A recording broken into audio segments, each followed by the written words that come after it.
Hari ini gereja merayakan peringatan Santa Perawan Maria Ratu Rosario. Dan bacaan-bacaan kita hari ini mengajak kita untuk melihat betapa penting peran Bunda Maria sejak awal di dalam gereja. Mengapa Maria menjadi begitu istimewa?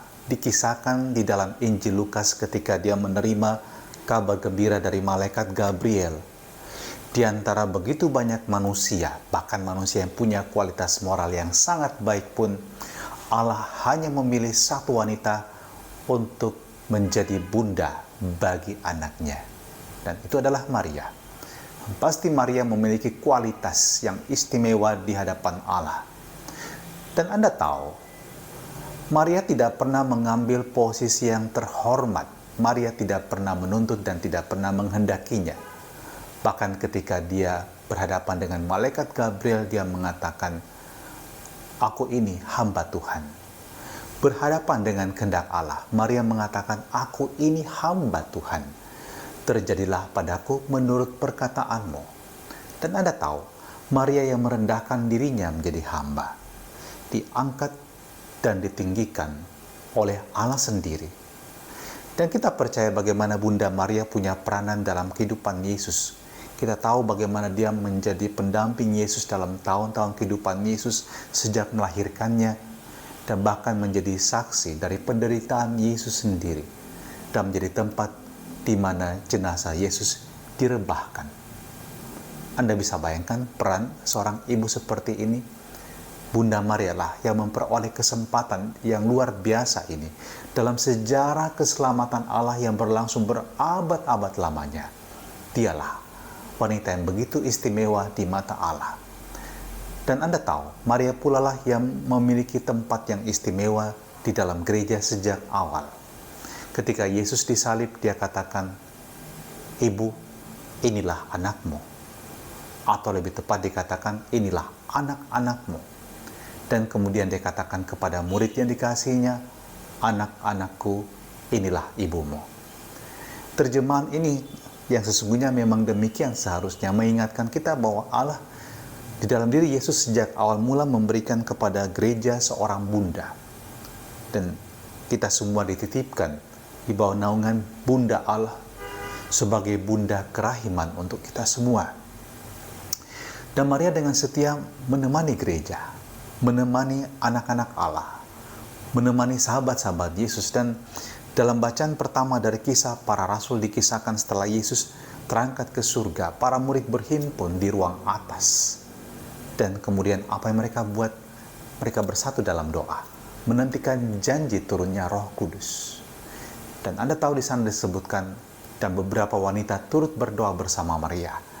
Dan satu wanita yang disebutkan namanya secara khusus adalah Maria. Maria berdoa bersama para rasul.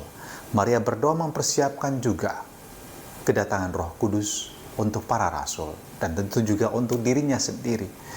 Dan bayangkanlah seorang bunda yang setia mendampingi putranya, mendampingi juga murid-murid putranya, mendampingi kita semua sebagai gereja.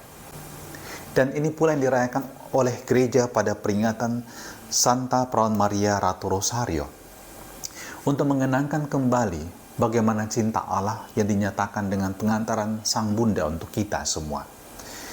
Di perairan Lepanto, di lautan itulah terjadi pertempuran besar antara pasukan Kristiani dan armada laut dari Turki di bawah pimpinan Kaisar Ottoman. Dan Don Juan sebagai panglima armada laut dari pasukan Kristiani beberapa negara dapat mengalahkan pasukan Ottoman yang jauh lebih besar. Sebuah pertempuran yang boleh dikatakan antara Daud dan Goliat. Dan pada saat itu Paus meminta supaya umat Katolik di kota Roma berdoa bersama untuk pertempuran tersebut, dan mereka berdoa rosario dari pagi hingga malam. Dan Anda tahu Allah bekerja dengan caranya. Allah bekerja dengan peristiwa alam yang luar biasa yang membuat angin berbalik menyerang pasukan Ottoman sehingga pasukan musuh pun dapat dihancurkan oleh kekuatan pasukan Kristiani yang jumlahnya sangat kecil. Apa juga menjadi perjuangan hidup kita, pergumulan kita sebagai anak-anak Allah?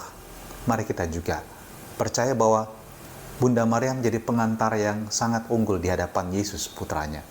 Maria tidak pernah menggantikan posisi Yesus dalam iman kita. Dia tidak pernah mengambil posisi atau menuntut posisi yang sangat tinggi untuk kehadirannya di hadapan Yesus. Tapi Anda tahu, Yesus begitu mencintai bundanya.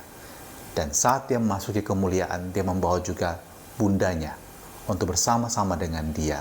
Pada saat Bunda Maria, dalam tradisi Katolik dikatakan dia tertidur, dia wafat, tapi diangkat jiwa raganya naik ke surga.